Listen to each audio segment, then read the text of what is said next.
अगर मैं आपसे पूछूं कि क्या आपको सूरज यानी सन से प्यार है, तो आप सोचेंगे कि कैसा बचकाना सवाल है। जैसे बच्चों को पूछते हैं ना, चंदा मामा से प्यार है, चंदा मामा को बुलाओ, इस तरह का सवाल।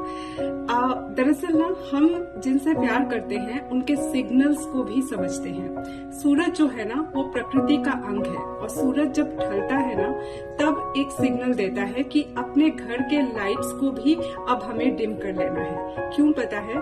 क्योंकि जब रोशनी कम हो जाती है ना, तभी ब्रेन जो है ऑर्डर देता है, सिग्नल देता है मेलेटोनिन हार्मोन को सिक्रेट होने का। तो ये हार्मोन जो है वो हमारे स्लीप साइकिल को कंट्रोल करती है, हमारे आंखों के मसल्स को कंट्रोल करती है, जिस वजह से ना आंखें बंद हो आती है, नींद से बोझिल हो उठती हैं। ये मेलेटोनिन हार्मोन का ही असर होता है। तो हम क्या करते हैं, हम ना और तेज रोशनी में रहने लगते हैं, घर की लाइट्स जो है वो ब्राइटली जला लेते हैं, टीवी देखने लगते हैं।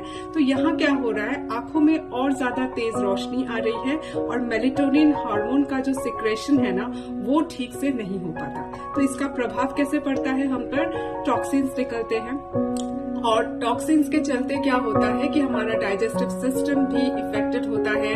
फिर जैसे फैटी लिवर, ओबेसिटी, ये सारी बीमारियां हमारे जीवन में आ धमकती हैं। तो ये होता इसलिए है क्योंकि हम नेचर फ्रेंडली लाइफस्टाइल से काफी दूर हट जाते हैं, और तब नेचर ही खुद जो है ये समस्याएं हमारे शरीर को देने लगती है, क्योंकि हमारा शरीर भी जो है ना, वो नेचर का ही एक अंग है। तो फिर क्या करना चाहिए कि जैसे ही शाम हो काम बंद कर देना चाहिए? नहीं, शाम के लिए आप ऐसा काम रखिए जिसमें ब्राइट लाइट की जरूरत ही नहीं पड़ती। जैसे रिफ्लेक्शन आज के सारे दिन के काम का, कल क्या करना है ये सोच, ऐसे काम जिसके लिए ज्यादा लाइट की रोशनी की जरूरत नहीं पड़ती। और अब आप सोच के देखिए कि ऐसे कई लोग होते हैं जिन्हें रात को काम करना पड़ता है, लाइट जलाना पड़ता है, और कोई चारा नहीं होता।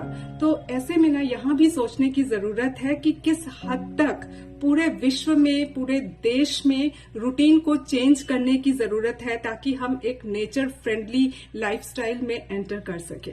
वरना पता है क्या होगा, अगर हम नेचर फ्रेंडली लाइफस्टाइल नहीं अपनाते हैं तो समय समय पर ना बीमारियां, कोविड जैसी बीमारियां, इस तरह की बीमारियां, समस्याएं आती रहेंगी, जो एक साथ कई लोगों को बहा करके अपने साथ ले जाएंगी। क्योंकि उनका लाइफस्टाइल नेचर फ्रेंडली नहीं होता, तो वो कमजोर होते हैं, जो जिंदगी की लड़ाई जो है वो हार जाते हैं।